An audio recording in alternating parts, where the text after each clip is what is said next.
Bom, e no final da semana passada, Mato Grosso do Sul foi cenário de mais um confronto entre indígenas Guarani Kaiowá e policiais do batalhão de choque da Polícia Militar, que deixou vários feridos, pelo menos 9 feridos e uma pessoa morta em uma propriedade rural em Amambaia, aqui no interior do Mato Grosso do Sul. Esse evento foi na sexta-feira passada.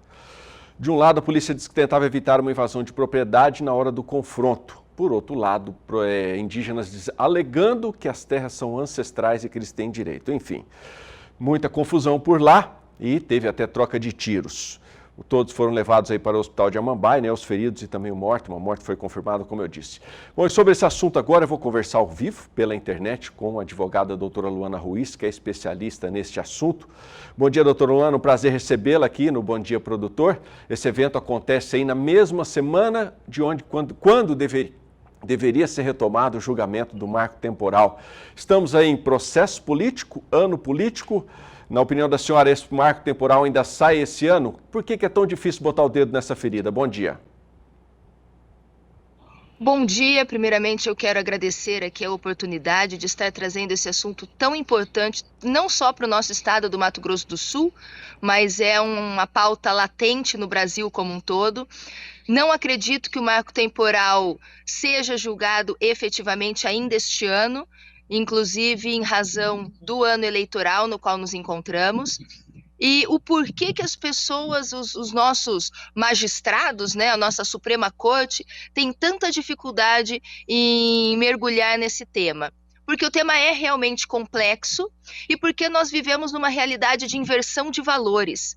Porque nós temos aqui no Brasil a Convenção 69 da OIT e várias outras interpretações normativas que colocam os indígenas como se não fossem cidadãos brasileiros, como se fossem outros povos.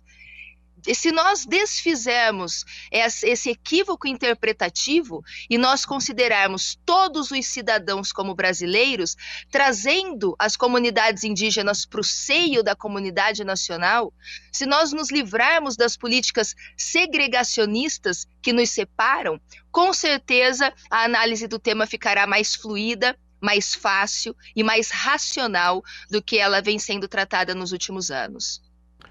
Luana, a gente sabe que nessa polarização que nós vivemos na questão política no Brasil, até mesmo os índios podem ser usados como massa de manobra, para um ataque do ponto de vista político. Você acredita que a falta do marco temporal e essa questão toda envolvendo essa polarização política, a gente possa ainda ver outras invasões, outros confrontos ainda esse ano que podem trazer consequências como a gente viu na última sexta-feira e como em outras tantas situações que a gente tem vivido? Olha, é difícil dizer se eu acredito que poderemos ter outros conflitos. Eu espero que não. Mas nós estamos em risco. Eu chamo esses momentos de barril de pólvora. Tudo pode acontecer. Nós temos no Mato Grosso do Sul hoje 150, agora eu vou perder um pouco a conta, mas mais de 155 propriedades invadidas. Podemos ter outros conflitos? É possível. Se teremos, eu não sei. Uma coisa que eu tenho certeza, o senhor me questionou a questão da massa de manobra, eu quero fazer um paralelo para nós sairmos um pouco da ideologia que envolve a questão indígena, nós podemos fazer um comparativo com a questão da reforma agrária. Os governos de esquerda passados passaram anos desapropriando, passaram anos obtendo imóveis privados, incorporando ao imóvel, ao universo dos bens da União, dos bens patrimoniais públicos, publicizando literalmente as propriedades privadas e não fizeram os assentamentos, não titularam os assentados. Por quê? Isso nos leva a interpretar que o objetivo maior não é atender a comunidade dos sem terras, dos assentados. O objetivo maior é simplesmente desapropriar propriedade privada. Na questão indígena, nós podemos traçar esse mesmo paralelo. Nós temos políticas públicas que entendem que basta demarcar terras para os índios que estarão atendendo os seus direitos. E o exemplo que eu gosto de tomar como norte é Raposa Serra do Sol. 1.700.000 hectares, uma produção pujante de arroz lá no estado de Roraima do Brasil. Foram não desapropriadas, os produtores foram desintrusados, a área foi demarcada como de posse tradicional indígena, e os índios pegam comida no lixão. E eu lhe pergunto, isso é atender os interesses dos indígenas? Então, as políticas públicas de esquerda, equivocadas, não buscam atender os indígenas. Buscam apenas tirar as propriedades privadas dos homens e mulheres que produzem. Pauta de esquerda, Foro de São Paulo, nada prático, nada óbvio consegue desconstruir essa leitura que eu faço dos fatos. É possível, né? É importante deixar claro que, primeiro, é possível haver essa questão de harmônica aí entre todos, né, como você citou, e é importante desmistificar também, né, Luana, que índio não é pauta da direita. Não, de jeito nenhum. O índio é pauta da direita. Pauta da esquerda é terra.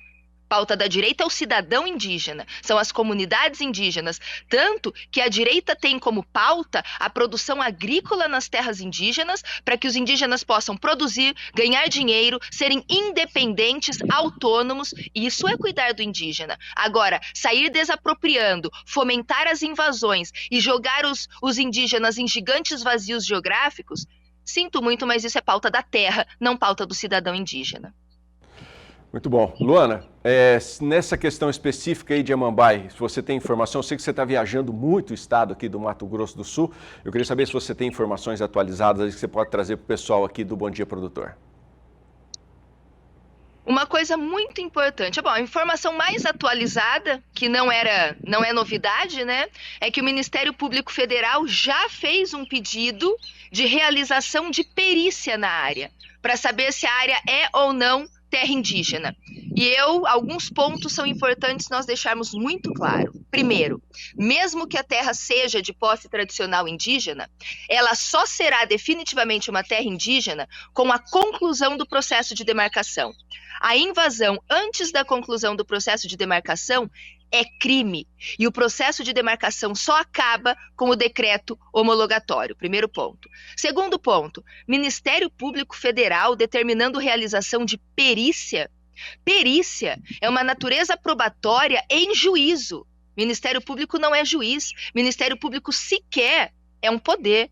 Ministério Público, ele requer ao Poder Judiciário e o Poder Judiciário defere ou não o que foi pedido. Então, pode até ser que o Ministério Público Ministério Público Federal, faça um laudo, tenha a intenção de fazer um laudo na região, mas isso não pode ser chamado de perícia, porque, como eu disse, perícia é uma prova técnica realizada em autos judiciais. E, por fim, em relação à conduta, né, da força policial.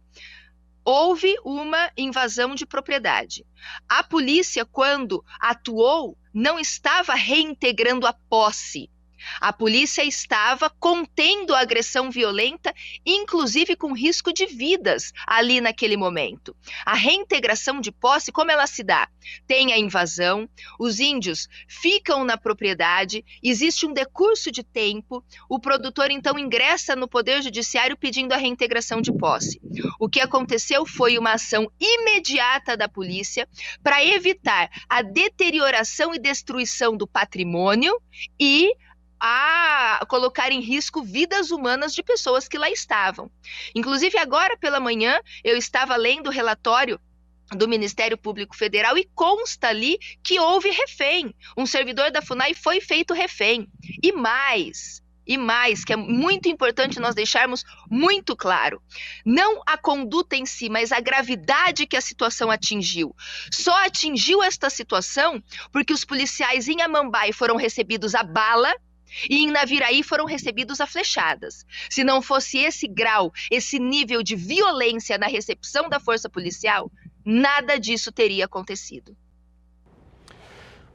Muito bem lembrado, muito bem colocado. Luana, obrigado pela sua participação aqui. O canal do Boi está sempre aberto aí para que você esteja trazendo informações importantes para elucidar, abrir a cabeça do pessoal em casa. Obrigado pela sua participação, ótima semana. Eu agradeço, muito obrigada. E informação é a arma mais importante que nós temos. Só mais um detalhe importante: o ordenamento jurídico já garante que índios e produtores rurais sejam sim respeitados nos seus direitos. Eu convido aqueles que puderem, procurem nas redes sociais, existem lá sustentações orais no Supremo, nesta ação que discute o marco temporal. É possível a criação de reservas. As nossas propriedades, que não são terras indígenas, se forem do interesse dos indígenas, basta o poder público criar reservas e indenizar de forma justa e plena o produtor rural. Só não fazem porque não querem. É isso aí. Obrigado, uma ótima semana para você. Muito obrigada.